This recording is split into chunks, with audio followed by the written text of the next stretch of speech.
नमस्कार दोस्तों, back to our channel. Friends, मैं आप सबका अपने चैनल स्टॉक्स फॉर लाइफ पे बहुत स्वागत करता हूं। Welcome to STFL family. DFL numbers अभी के टाइम की बात की जाए तो one of the most breaking news निकल के आ रही है, वो है IRCTC को लेकर। I am pretty much sure आपके कानों तक ये खबर पहुंच गई होगी। नहीं ये पहुंची है, कोई दिक्कत वाली बात नहीं, क्योंकि मैं इसको अनबायस्ड होकर एकदम डिस्कस करूंगा और इसको चीज़ करूंगा पूरा क्रिस्टल क्लियर। क्योंकि अभी की बात की जाए तो इस न्यूज़ का इम्पैक्ट हमें काफ़ी नेगेटिव पड़ सकता है, लेकिन हमें देखना है कि कन्वीनियंट फी को लेके जो बहुत बड़ी अपडेट निकल के आ रही है उसका लॉन्ग टर्म में इम्पैक्ट क्या पड़ेगा। शॉर्ट टर्म में स्टॉक में उतार चढ़ाव होता है तो क्या लॉन्ग टर्म में इसका इम्पैक्ट पड़ेगा और क्या इधर पे सही में निकल जाना चाहिए। बिकॉज IRCTC की बात की जाए बहुत ही लोअर लेवल से मैं इसको कवर करता आ रहा हूँ। उधर से गाइस हमें 3 से 4 गुना शेयर का भाव होता हुआ देखने को मिला और उसके बाद कभी भी गिरावट होती है तो नेगेटिविटी कुछ ज़्यादा होती है। लेकिन ये जो न्यूज़ का इम्पैक्ट हमें सच में नेगेटिव हो सकता है उसको मैं डिस्कस करूंगा। और साथ ही साथ हमें अभी के टाइम में एक रणनीति क्या बनानी है उसको भी मैं गौर डालूंगा। बहुत कुछ सीखने को मिलेगा। चैनल फर्स्ट टाइम होंगे सब्सक्राइब कर सकते हैं इस तरह क्वालिटी कंटेंट को सबसे पहले एक्सेस करने के लिए। Now without delaying any for time let's begin.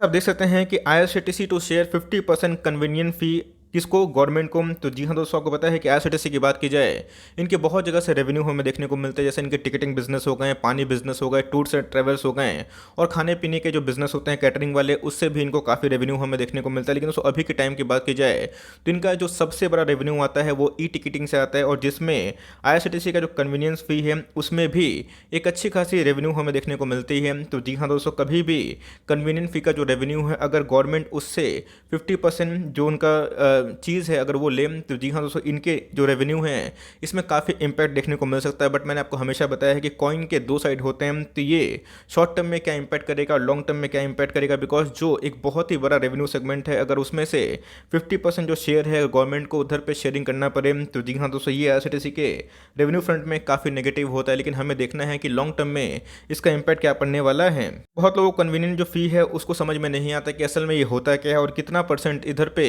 Revenue में डिक्लाइन आने के चांसेस हैं। तो जी हाँ दोस्तों, आज के दिन की बात की जाए तो थर्सडे को ही इन्होंने स्टॉक एक्सचेंजेस को ये इन्फॉर्म किया और IRCTC ने बताया कि ये जो अपना रेवेन्यू है, जो रेवेन्यू अर्न की बात की जाए जिसमें हमें प्रॉफिट देखने को मिलता है, तो ये क्या करेंगे 50% जो उसमें से निकल रहा है वो गवर्नमेंट को शेयर करेंगे। तो अब दोस्तों फटाफट जो कन्वीनियंट फी क्या होता है उसको एक बार डिस्कस कर लेते हैं। सबसे पहले हमें समझना है कि जो कन्वीनियंस फी होता है उसका जो असल में डेफिनेशन होता है एग्जांपल के साथ वो होता है क्या है। तो जी हाँ दोस्तों, कभी भी आप कोई प्लेटफॉर्म से चाहे वो इलेक्ट्रॉनिक कार्ड के रूप में अगर आप कोई भी चीज़ को पेमेंट करते हैं तो उसी को हम लोग कन्वीनियंट फी बोलते हैं। A convenient fee is a free charge by a seller when a consumer pays with an electronic payment rather than by standard form of payment accepted by the business standard payment including cash, cheque और any automated clearing house. हाँ दोस्तों, आपको पता है कि जिस हिसाब से फ़ोन का प्रेजेंटेशन देखने को मिल रहा है बहुत लोग सीधा क्या करते हैं अपने ही फ़ोन से टिकटिंग बुक करते हैं। और दोस्तों इससे क्या होती है IRCTC की एक अच्छी खासी कमाई देखने को मिलती है। तो जी हाँ दोस्तों, टिकटिंग में भी इनका जो कन्वीनियंट फ़ी है इससे इनको अच्छा खासा रेवेन्यू देखने को मिलता है। अगर वो रेवेन्यू हम जो रेवेन्यू अर्न है दोस्तों अगर उसमें 50% गवर्नमेंट अगर शेयर लेता है तो जी हाँ दोस्तों, ये इनके लिए बहुत ज़्यादा घातक है। लेकिन इधर पर ये भी एक प्रश्न होता है कि अगर कन्वीनियंट फ़ी में 50% की कटौती अगर होती है, गवर्नमेंट अगर शेयर करता है, तो आने वाले कल में अगर इनका कन्वीनियंट फी 2 गुना हो गया या फिर 3 गुना हो गया तब क्या होगा। बिकॉज मार्केट की बात की जाए तो अभी सिर्फ और सिर्फ कन्वीनियंट फी को लेकर दोस्तों मार्केट में फोकस किया जा रहा है। लेकिन देखना बनता है कि कितना कंट्रीब्यूट करेगा। और आने वाले कल में अगर ये फी डबल होता है इधर से तो जी हाँ दोस्तों, जो इनके ग्रोथ है वो नॉर्मलाइज हो सकते हैं। बट ये अपने आप में ही काफ़ी शॉकिंग है बिकॉज गवर्नमेंट को ऐसा सडन स्टेप नहीं लेना चाहिए। बिकॉज स्प्लिट की बात की जाए तो जी हाँ, उसमें एक अच्छी खासी बूम देखने को मिली थी और सडनली न्यूज़ आती है जिस दिन स्टॉक स्प्लिट हुआ ये काफ़ी थोड़ी सी चिंताजनक देखने को मिल सकती है। सबसे पहले हमें देखना है कि IRCTC असल में कमाती कितनी है। तो जी हाँ, 63% उनका रेवेन्यू आता है इनके इंटरनेट टिकटिंग बिजनेस से आता है, जिसमें थोड़ा सा हमें एडवर्ड भी देखने को मिल रहा है। IRCTC की बात की जाए तो A to Z सर्विस दे रही है, चाहे आप फूड की बात की जाए, होटल्स की बात की जाए, बस टिकटिंग की बात की जाए, क्रूज़ की बात की जाए या फिर अदर सर्विसेज हैं, हमें A to Z देखने को मिल रहे हैं। और इसका आने वाले कल में डिमांड तो बहुत ही इमर्ज हो सकता है। बट एक बहुत बड़ा जो रेवेन्यू सेगमेंट है उसमें अगर झटका लगता है तो ये कैसे संभलेगी मैं बताऊंगा। लेकिन अगर इनके कैटरिंग बिजनेस पर देखें तो 22% के आसपास इनके रेवेन्यू जनरेट होते हैं। रेल नेट की बात की जाए तो उसमें भी हमें 8% के आसपास रेवेन्यू मिलता है। टूरिज्म की बात की जाए तो काफ़ी हद तक हमें एग्रेसिव देखने को मिल रहा है। तो जी हाँ दोस्तों, इनके जो मेन टिकटिंग बिजनेस हैं उसमें अगर कन्वीनियंट फी को अगर साझा करना पड़ेगा तो ये अपने आप में ही काफ़ी चिंताजनक देखने को मिल जाती है। तो मैं आऊँगा उस पर। लेकिन अगर आप देखें तो IRCTC की बात की जाए तो इनका जो ऑनलाइन चार्ज है कन्वीनियंट फी को लेके ये क्या देखने को मिलता है। तो जी हाँ, FY 20 तक की बात की जाए तो 620 करोड़ का जो फेचिंग रेवेन्यू है वो ऑलमोस्ट हमें उठता हुआ देखने को मिला था। अब दोस्तों इसमें जो अर्न होगा, गवर्नमेंट को ये अगर सेटल करना पड़ेगा 50% के आसपास, तो जी हाँ दोस्तों इनके जो रेवेन्यू हैं वो आने वाले कल में घट सकते हैं। लेकिन याद रखिएगा इनके जो बिजनेस है वो बंद नहीं हो रहे हैं, बिकॉज इनके जो अदर बिजनेसेस हैं वो कंट्रीब्यूट करेंगे। लेकिन दोस्तों इधर पे ध्यान देने वाली बात इधर पे ये है कि बहुत लोग इधर पे सिर्फ और सिर्फ नेगेटिविटी फैला रहे हैं, या फिर इधर पे बहुत ज़्यादा पैनिक हो चुके हैं। मैं एक ही बात बोलना चाहूँगा, ऑफकोर्स दोस्तों ये आपका साइड है, आपको इधर पे ऑप्टिमिज्म फील होता है या पेसिज्म फील होता है, बट मेरे हिसाब से बहुत लोग जो बोल रहे हैं कि जो कन्वीन फी है इसको अगर साझा करना पड़ेगा। लेकिन आने वाले कल में जिस हिसाब से हमें इंटरनेट बूम देखने को मिल रहा है, अगर ये कन्वीनियंट फी दोगुना होता है तो इनके टॉप लाइन में ऐसा कोई गिरावट देखने को नहीं मिलेगी। लॉन्ग टर्म की बात की जाए तो इसमें एक काफ़ी बूम होने की संभावना, लेकिन यस ये जो न्यूज़ है ये शॉर्ट टर्म में काफ़ी नेगेटिव इंपैक्ट डाल सकता है और इसके वजह से आईआरसीटीसी में एक गिरावट भी हो सकती है। तो गैस मैंने अपना जो अनबायस्ड ओपिनियन है वो शेयर किया। तो जी हाँ दोस्तों अभी के टाइम में अगर इनके जो कन्वीनियंट फी का जो अर्न रेवेन्यू है अगर वो थोड़ा सा साझा होता है, लेकिन आने वाले कल में अगर वो 2 गुना 3 गुना बढ़ता भी है, तो जी हाँ इससे आईआरसीटीसी टैकल कर सकती है। और जिस हिसाब से इनके फूड वाले बिजनेस या फिर अदर बिजनेस अगर एक्सप्लोर करेंगे तो काफ़ी ग्रोथ डिमॉन्स्ट्रेट हो सकता है। बट दोस्तों ये जो न्यूज़ है अपने आप में काफ़ी शॉकिंग है और इसका जो शॉर्ट टर्म इम्पैक्ट है काफ़ी डीप हो सकता है।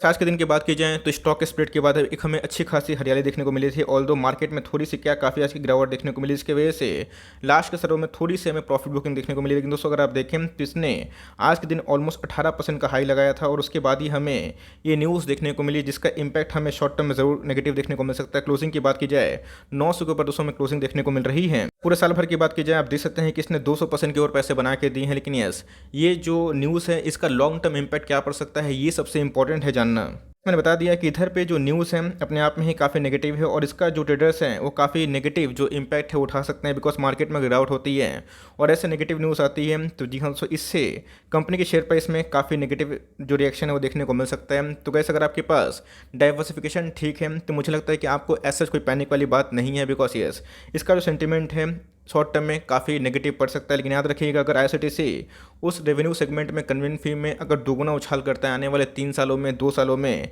तो आपको वो चीज़ सेटल होता हुआ देखने को मिल सकता है। लेकिन दोस्तों इधर पे जो गवर्नमेंट का मूव है मैं उनको बिल्कुल भी अप्रिशिएट नहीं करता हूँ, बिकॉज मार्केट में अचानक से स्प्लिट के बाद अगर ऐसे न्यूज़ आती है और ऐसे मोमेंट पे तो जो मार्केट में दोस्तों काफ़ी पैनिक मच जाती है। लेकिन याद रखिए कंपनी बंद नहीं हो रही है और साथ ही साथ इनके जो अदर सेगमेंट है उसमें भी काफ़ी ग्रोथ निकल के आ रहा है। लेकिन यस इसका जो इम्पैक्ट है शॉर्ट टर्म में काफ़ी डीप हो सकता है।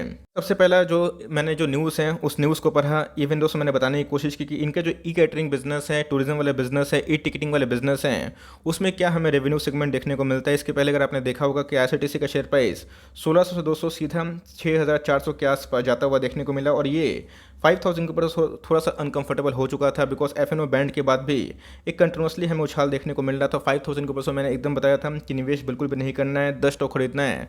तो आपको अगर चेस करना है तो कम से कम 2 स्टॉक खरीदिएगा। और स्प्लिट के बाद जब 2200 की न्यूज़ आई थी वहाँ से जो स्टॉक का प्राइस है वो 3 गुना हो चुका था, लेकिन उसमें जो करेक्शन ड्यू थी वो हमें देखने को मिला। लेकिन इसका जो इम्पैक्ट है हमें शॉर्ट टर्म में जो भी न्यूज़ आ रही है उसका एक घातक देखने को मिल सकता है। बिकॉज आज की बात की जाए तो जी हाँ, सो RSI इंडिकेटर की बात की जाए, मनी फ्लो इंडेक्स की बात की जाए तो ये भी वीक देखने को मिल रहा है। 54 के लगभग दोस्तों हमें RSI का इंडिकेटर देखने को मिला जो पहले काफ़ी ओवरबॉट जोन पे था। आज की बात की जाए तो कारोबार हमें ठीक ठाक होता हुआ देखने को मिला और आज के दिन हमें थोड़ी सी काफ़ी उछाल देखने को मिल चुकी थी। अगर आपके पास जो शेयर्स है डीमैट में क्रेडिट नहीं हुए हैं तो पैनिक मत करिए, वो मंडे तक क्लियर हो जाएंगे और आपको मिल जाएगा। अब दोस्तों इधर बहुत ही इंपॉर्टेंट प्रश्न है कि हमें करना क्या चाहिए, बिकॉज जो न्यूज़ है उस न्यूज़ का जो मतलब है और जो इम्पैक्ट है मैंने बता दिया, लेकिन इधर पे जो रणनीति है वो साफ़ होनी चाहिए। दोस्तों मेरे हिसाब से अगर आप बहुत ज़्यादा प्रॉफिट में हैं, ओवर डाइवर्सिफाई है, मैंने आपको हमेशा बताया है चाहे वो एफएल में भी हो, इसके पहले भी मैंने आपको बताया था, अगर आपको निकलने का मौका मिल रहा है ओवर डाइवर्सिफाई है तो थोड़ी सी प्रॉफिट बुकिंग कर लेनी चाहिए। लेकिन अगर आपका एलोकेशन है वेल डाइवर्सिफाई है, गिरता भी है तो आपका पोर्टफोलियो उतना डैमेज नहीं होता है, तो उस हिसाब से आपको ज़रूर कंटिन्यू करना चाहिए। बिकॉज मार्केट की बात की जाए तो मार्केट में जब नेगेटिविटी आती है तो एक तरफा पैनिक सेलिंग होती है। बहुत लोग बोलेंगे कि सर इधर पे प्रॉफिट बुक कर ले, निचले लेवल से खरीद लेगा, ये आपकी मर्जी है। मैं अपने साइड से इधर पे होल्ड एंड कंटिन्यू करने वाला हूँ। बिकॉज आईआरसीटीसी की बात की जाए तो सिर्फ ई टिकटिंग में नहीं है, इनके अदर बिजनेसेस भी हैं, तो आने वाले कल में उसमें ग्रोथ होने की संभावना है। बट मेरे हिसाब से जो सिर्फ एक तरफा ही बात इधर पे की जा रही है, कन्वीनियंट फी बढ़ने से इनके जो प्रॉफिट है वो बहुत डिक्लाइन हो जाएंगे, तो ऑफकोर्स इनके रेवेन्यू और इनके प्रॉफिट में झटका ज़रूर लगेगा। लेकिन याद रखिएगा अगर अगर यही कन्वीनियंट फ़ी आने वाले कल में दोगुना हो गई या फिर 3 गुना हो गई तो क्या करिएगा दोस्तों। इधर पे एक ही अप्रोच है कि कंपनी फंडामेंटली अच्छी है, ऑल दो वैल्यूएशंस काफ़ी महंगे हैं, तो एक तारीख को देखना बनता है इनके Q2 के नंबर्स कैसे देखने को मिलते हैं। तो मैं दोस्तों अपनी साइड से बोलूँ तो मेरा जो डाइवर्सिफिकेशन है काफ़ी वेल डाइवर्सिफाइड है और इतनी गिरावट के बावजूद भी हम लोग अच्छे खासे मुनाफा में बैठे हुए हैं। अपने साइड से दोस्तों मैं इसको होल्ड एंड कंटिन्यू करने वाला हूँ, बिकॉज जैसे बताया कि एलोकेशन अगर आपका सही होगा तो आपको ज़रूर इधर पे कंटिन्यू करना चाहिए। ऑल्दो इसका जो इम्पैक्ट है हमें इनके शेयर प्राइस में कल या फिर अपकमिंग टाइम्स में ज़रूर नेगेटिव देखने को मिल सकता है। याद रखिएगा इनके बिजनेस खत्म नहीं हो रहे हैं और आने वाले कल में मैंने फिर से बताया और फिर से रिपीट भी कर रहा हूँ, अगर इनकी कन्वीनियंट फी दोगुना हो गए आने वाले 2-3 सालों में तो क्या होगा। यस दोस्तों, ऑफकोर्स प्राइस जब गिरता है तो काफ़ी नेगेटिव न्यूज़ आती है और इसका इम्पैक्ट हमें ऑफकोर्स नेगेटिव जरूर देखने को मिल सकता है, बट लॉन्ग टर्म में मुझे उतना भी डेंट उम्मीद नहीं है। ऑफकोर्स आने वाले कल में थोड़ा रेवेन्यू का डिक्लाइन होता है तो देखना बनता है कंपनी क्या स्ट्रेटेजी करके इसको कंटिन्यू कर सकती है। तो मैं अपने साइड से बात करूँ दोस्तों तो मैं इधर पे होल्ड एंड कंटिन्यू करने वाला हूँ। आप चाहें बहुत मुनाफा में है, आपको पैनिक हो रहा है तो अपना कॉल ले सकते हैं, बट मेरे हिसाब से अगर आपका एलोकेशन ठीक ठाक है, डाइवर्सिफिकेशन ठीक है, अगर आपका एलोकेशन 5-6% के आसपास है तो मैं बोलूँगा दोस्तों ज़रूर कंटिन्यू करना चाहिए, बिकॉज कंपनी फंडामेंटली अच्छी है और कभी भी न्यूज़ आता है तो उसका ट्रेडर्स ज़रूर फायदा उठाते हैं, बट लॉन्ग टर्म में हमें देखना है इनके नंबर्स कैसे हो सकते हैं। तो यस दोस्तों 620 करोड़ के आसपास FY20 में अगर कन्वीनियंस जो फ़ी है अगर वो कंट्रीब्यूट करती है तो जी हाँ दोस्तों ये काफ़ी बड़ा आंकड़ा है, कुछ छोटा आंकड़ा नहीं, लेकिन देखना बनता है कि कंपनी इसको लेकर फर्दर क्या स्टेटमेंट जारी करती है। लेकिन यस ये जो मूव अभी के टाइम में हुआ है मैं इसको एकदम कंडेम करता हूँ, बिकॉज ये एकदम सही बात नहीं है और इसका जो भी इम्पैक्ट है हमें ज़रूर सफ़र करना पड़ सकता है। तो देखना बनता है कि आने वाले कल में मार्केट्स को लेकर क्या रेट करता है, बट मेरे हिसाब से ई टिकटिंग का बूम आने वाले कल में और ही पेनिट्रेशन हाई रखता है। तो आने वाले कल में अगर इनका टिकटिंग बिजनेस कन्वीनियंट फी बढ़ता है तो ये हमें एडजस्ट होता हुआ देखने को मिल सकता है। टाइमिंग अच्छी खासी करेक्शन हो चुकी है तो देखना बनता है फ्रेश एंट्री के लिए मैं बोलूँगा कि अभी के टाइम में थोड़ा सा अवॉइड करें और इसको थोड़ा सेटल होने दीजिए। एक बार सेटल होता है तो उसके बाद रणनीति क्या होगी मैं आपको गाइड कर दूंगा। So for timing that's the end of the video. I hope मेरा एफर्ट आपको अच्छा लगा। वीडियो अच्छी लगी तो लाइक कर दीजिएगा, चैनल फर्स्ट टाइम होंगे तो यहाँ से सब्सक्राइब करना भूलिएगा। फर्दर कोई डाउट है इसको ड्रॉप कर सकते हैं और कोई और रिव्यू चाहिए उसका नाम ड्रॉप करना भूलिएगा। I would love to make a video on your demand guys. मिलते हैं जल्दी ही, तब तक के लिए bye. Thanks for listening friends, God bless you all.